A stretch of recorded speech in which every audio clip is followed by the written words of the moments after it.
You thought that the first episode for 1997 was epic? This one is stacked with banging releases. And you know what? Each next in 1997 will too. But it's best if you see for yourself.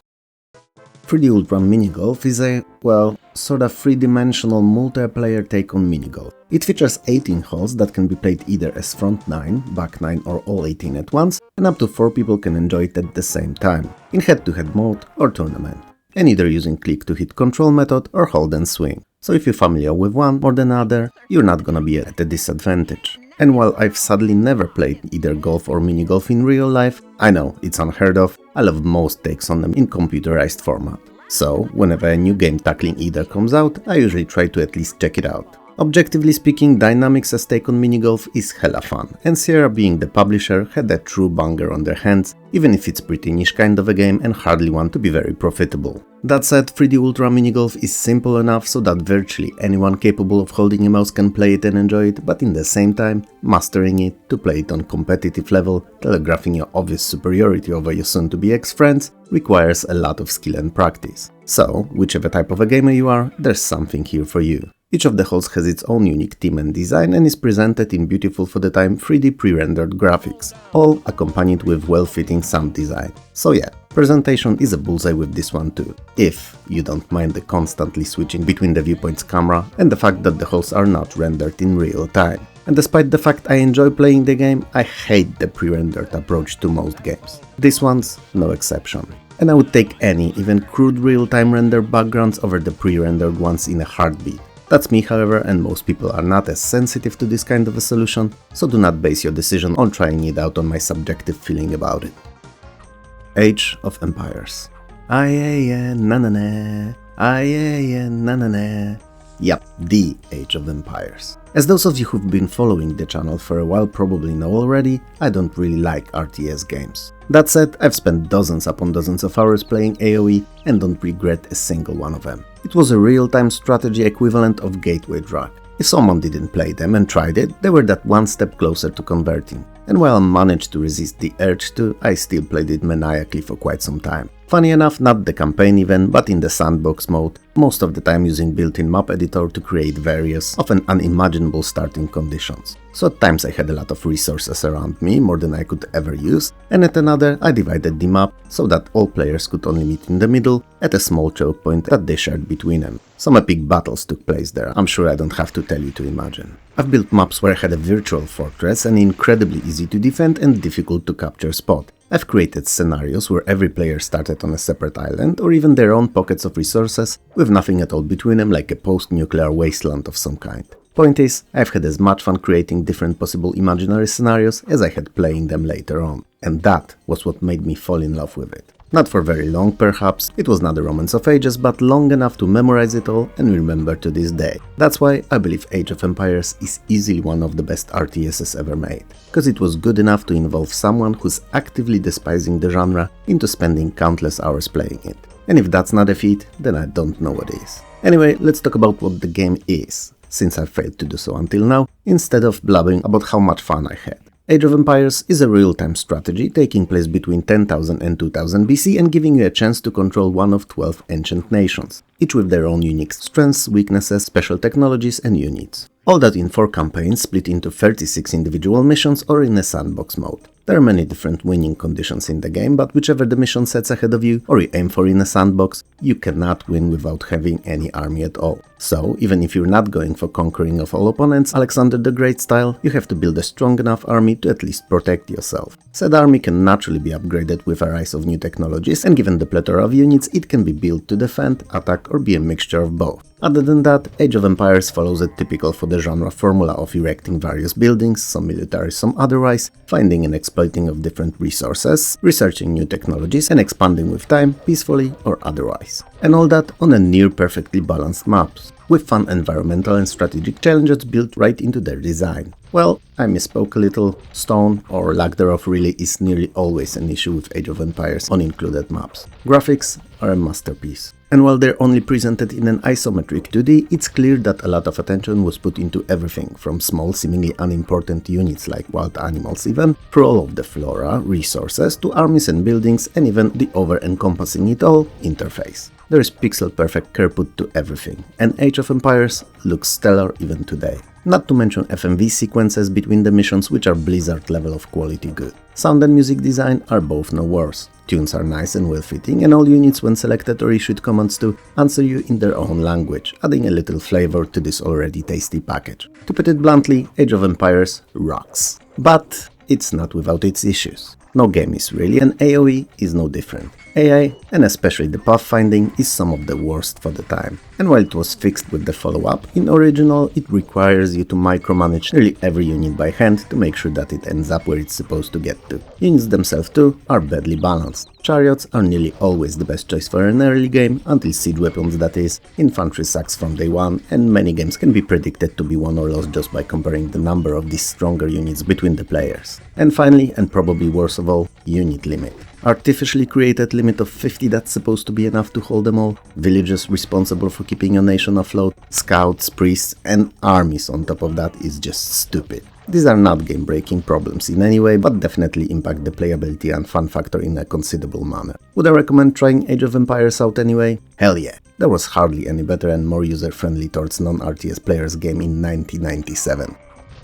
Close Combat: A Bridge Too Far, aka Close Combat 2, is a follow-up to year prior's first outing, also a real-time historical strategy wargame, and a game that has possibly the most accurate title out of most that have ever came out, because bridges were life and death in it, quite literally too. Getting your units and especially tanks through some of the bridges before they're destroyed could save otherwise on the brink of a catastrophe mission. And opposed to that, having them eradicated before you manage to pass could often mean a guaranteed failure. Even more so if you managed to secure all of them, especially on a map that had few feasible points of which you could operate from, could change the mission into a walk in a park. Perhaps a park filled with torn off limbs, bodies, puddles of blood and post-impact craters of various size, but a park nonetheless. Some may think of the bridge mechanic as a mistake. I believe it to be an upgrade to the tactical side of gameplay. In fact, everything that the first game did, second did a bit better. The graphics were stunning, more detailed and smoother animated, the missions, while this time set during the Operation Market Garden, and playable from both points of view, were more thought out, more fun and definitely more challenging and varied. The AI is even better and more realistic, with each soldier simulated as a real person that's capable of panicking as much as raising to the challenge depending on the situation on the battlefield and orders that you issue. The sound design is excellent, and all the screams of the dying soldiers, clackety-clacks of heavy vehicles, shots and explosions are as realistic as I could imagine them to be. A Bridge Too Far was just a better game, a definite step up from the original. That said, it's not without its faults. They're not huge, but a bit annoying nonetheless. So, first of all, there are still no artilleries in the game. It's perhaps not world-shattering issue, but given that they were used during conflict and there's seemingly no technical reason for them not to be included, it feels disappointing. And secondly, while morale AI is still stellar, pathfinding is same as in most RTSs of the time, so rather trash. I'm not a fan of the genre and never played RTSs a lot, but this one's not that bad. And I'm sure fans of the gameplay loop or history-style tactic titles would love their time spent in Close Combat 2. Building on the success of the first title, Gremlin Interactive released Actua Soccer 2, their second game in a series and the only real competitor to FIFA Soccer on PC. Unlike FIFA, however, Actua Soccer did not aim to be full-fledged simulation, but rather a fun arcade footy. So, it's fast-paced, heavily focusing on ground play, and in the same time featuring 64 top international teams, 24 real-life stadiums, motion capture provided by Michael Owen, and weather conditions influencing gameplay not only visually, but also in a noticeable way in control during matches. Commentary is provided by Barry Davis and Trevor Brooking, and arguably it's the best out of all three mainstream Actua Soccer games. The graphics and sounds are pretty nice for 1997, even if not groundbreaking, and the arcade-centric gameplay is enjoyable too. That said, it's the arcade feeling that's also the biggest flaw, at least in the eyes of many players that craved a simulation to compete with FIFA, because the pace at which Actua 2 ran was impossible to achieve in real life. You could be at both goals in a span of few seconds, and it was nothing unusual. The fact that you could not play club teams and only international sides was another of the gripes. Perhaps not as important, but it was. In the end, while there was nothing wrong with Actua Soccer 2 in reality, if you kept in mind what it was, that is, it never gained the popularity of its competitor, and after releasing another 2 follow-ups a year later, it ceased to exist. First time that I ever played Grand Theft Auto, it wasn't even a full game, but a limited time demo. I can't tell you how long it was, as I don't remember, but I feel that it was something like 30 minutes or so. Not very long though. But I must have played it at least 100 times. I've put so much time in it, it's ridiculous. I mean, most full games that came out back then never got as much attention from me as this demo did, and that was the GTA phenomenon. I got the full version a little while later, first as a copy of a questionable legality without any FMV movies, and generally speaking lacking the GTA feeling, and a month or so later a full genuine boxed release. Now, that was a game to sink hundreds of hours in easily. I mean, sure, story could probably be completed in around 15 hours, but former GTA games, same as the current ones, were not only about the story that the developers prepared, but also about experiences you could craft for yourself while playing, and just messing around with the game world. And yeah, that's what I did mainly. And you most likely too. Anyway, I don't think that's possible, but on an odd chance that some of you might have been living under the rock these last few decades, let me tell you what it actually is. Grand Theft Auto is a top-down, always-scrolling arcade game in which you take a role of a small-time criminal trying to make it big in the gang world and rise through the mobster ranks. The game takes place in a tri-city area of Liberty City based on New York, San Andreas based on San Francisco, and Vice City based on Miami. And they're divided into 6 parts that all need to be unlocked while playing. Each unlock requires a certain score to be reached. By doing so also gives you time to familiarize yourself with the part of the city that you currently have access to. Which may seem like a weird choice, but having to know the city by heart not only helps with avoiding police chases, but also teaches you of locations of all the important utilities, shortcuts, weapon pickup spots and such, which in the heat of the moment later on may and will save your life. Main missions are picked up by answering phones, while secondary side quests are usually hidden in cars parked in unusual locations. Main missions are your typical scene in hundreds of movies to date gang/mob tasks of anything from ditching a hot car for trashing, through robberies, bank jobs, all the way to assassinations, and many other in between. Basically, whatever you've seen in a movie is most likely one way or another depicted somehow in the game. Completing missions not only raise your score, but also your score multiplier, so having successfully done few in a row can be worth astronomical points. Side missions are usually timed events of various kinds, often centered around killing certain number or type of people in a limited time. All those criminal activities, however, raise the police suspicion of you, and eventually you'll get your first star. I mean, first wanted level, which represents how much of an interest you are to the boys in blue. 1 star usually means a single, maybe 2 squad cars going after you, but if the meter's all the way to the full, a whole police force will be actively chasing you. They'll shoot to kill, they'll set up roadblocks, they will hunt you till their dying breaths. Literally, as knowing you, you'll be disposing of them in a wholesale manner, leaving a trail of death and orphans behind.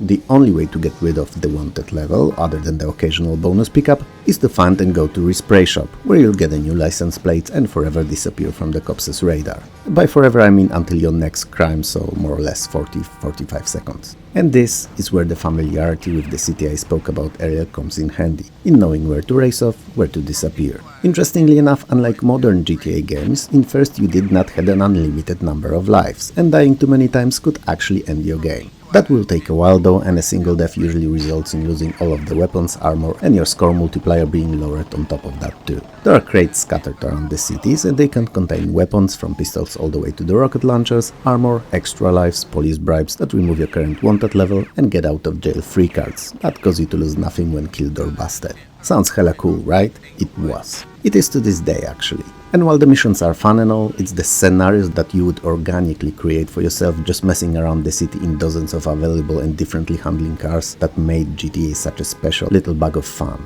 I don't believe that you've never played it. It's just impossible. But if I'm wrong, then this is the time when you pause the video and go and seek it out to play it. It's definitely worth it.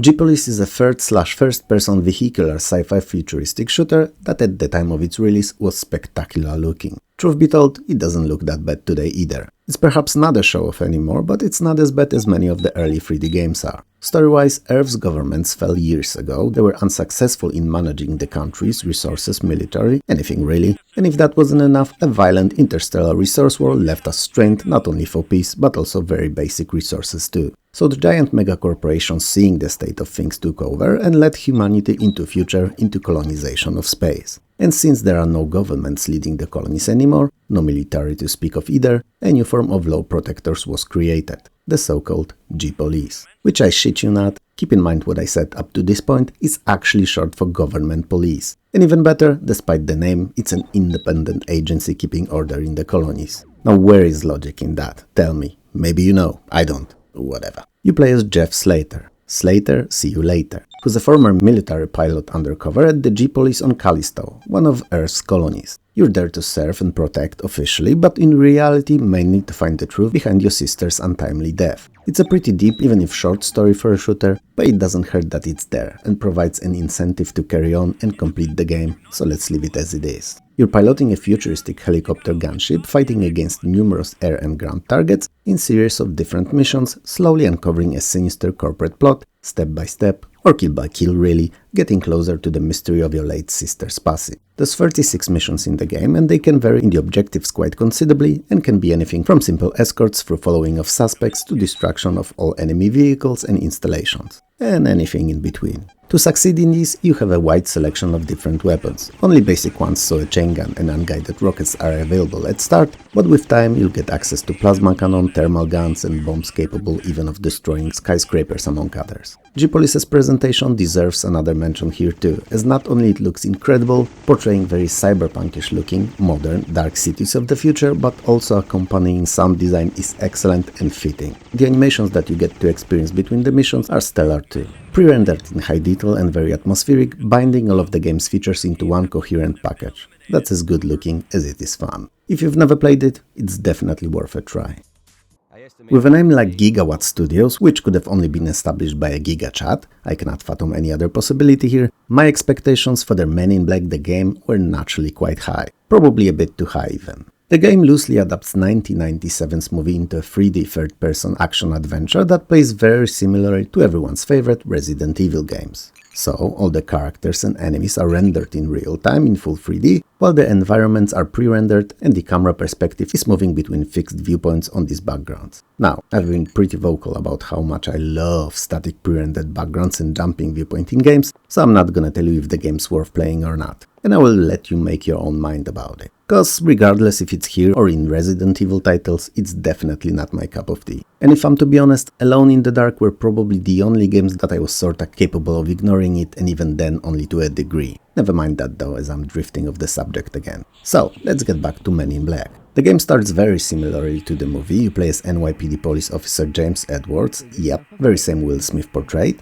and you're investigating a robbery in an apartment building. There, you find an alien and near immediately are recruited into Men in Black, where along with Agents K and L, you'll be protecting Earth from various kinds of alien menace, while keeping the public in the dark. Most missions start in MIB headquarters, where you're briefed on your next mission and can arm yourself for it. Armament is a mixture of realistic and lore-friendly guns, including the cult classic, as seen in the first MIB movie, Noisy Cricket. After the initial mission, you can always choose as which of the agents you'd like to play, J, K or L, each of them handling a little different in terms of how they fight and having access to unique dialogues, but other than that, they're largely just a stylistic choice. The three main missions that you will have to partake in are funny enough not located anywhere in or around NYC and will take you all around the globe, to the Arctic, Amazon and a nondescript remote island in the middle of the ocean. Unlike Resident Evil, Men in Black is not a horror, and most missions comprise of exploration, combat with various aliens and some light environmental puzzle solving, usually centered around opening doors with keycards, operating a computer here and there, and finding a way to pass obstacles. Similarly to RE though, the ammunition is both finite and limited, and should be conserved and picked up whenever possible. While I cannot recommend Men in Black because I hate the static cameras and pre-rendered background game design with a passion comparable to thousands of volcanoes exploding all at once and covering the world in scorching lava, I cannot ignore over 200 screens that the game is built out of. Nicely animated, fun and lore-friendly cutscenes, very decently feeling tie-in to the movie, and most importantly, a rather decent mix of shooting and adventuring, with neither taking the definite forefront of gameplay, making it feel rather well balanced. In the end, MIB is a bit too difficult for me to enjoy, and its design ideas are something I cannot get behind. But whether you should play it or not is something you should figure out all by yourself. Myth the Fallen Lords is a full 3D real-time fantasy strategy tactics game, and it was one of the first few, other than Diablo, that I remember there being huge hype for before it released. And believe it or not, it actually delivered. Well, I only played it a little, as it's a real-time strategy and I'm not big on them, but I remember it being not only a gigantic success, but also very, very popular in my friend circle. Despite it being me, my dog, my imaginary friend Jesus, and one dude with a funky-looking dead tooth. The game tells a story of a conflict between good and bad, light and dark, the Nine versus Balor, ruler of the evil titular Fallen Lords. The Nine are powerful sorcerers standing on the side of good, so that we're clear. Myth starts at the very interesting point of conflict in the 17th year of war, 50 years since evil Balor's rise, with forces of light on the brink of defeat. Most of the land is already in Balor's iron grip under his rule, and only one major city and a few smaller towns remain free. The plot follows the activities of the so-called Legion, an elite unit in the Army of Light, as they, obviously under your control, are attempting to turn the tide of the conflict and defeat Balor. It's a pretty cool setup if you ask me, and I'd like to see more games putting as much attention to the background and lore. I mean, there's nothing wrong with the devil kidnapped your girlfriend and you have to travel through 5 kingdoms to save her, but this just feels more fleshed out than that.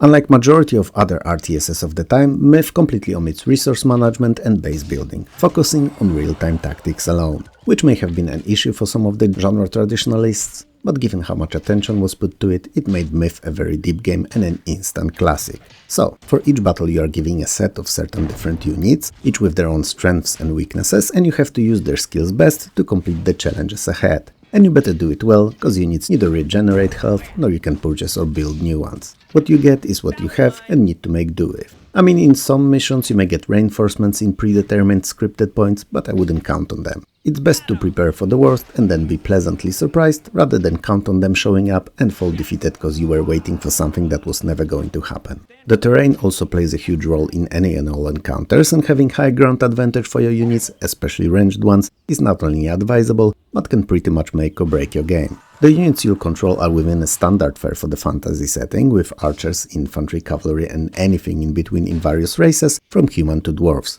against the hordes of evil magical creatures and the undead. In single player only light side can be controlled in the campaign, in multiplayer both are available. At the time of its release, presentation-wise, Myth had no competition on the market. No other RTS looked or sounded as good, so it was bound to succeed. And it did.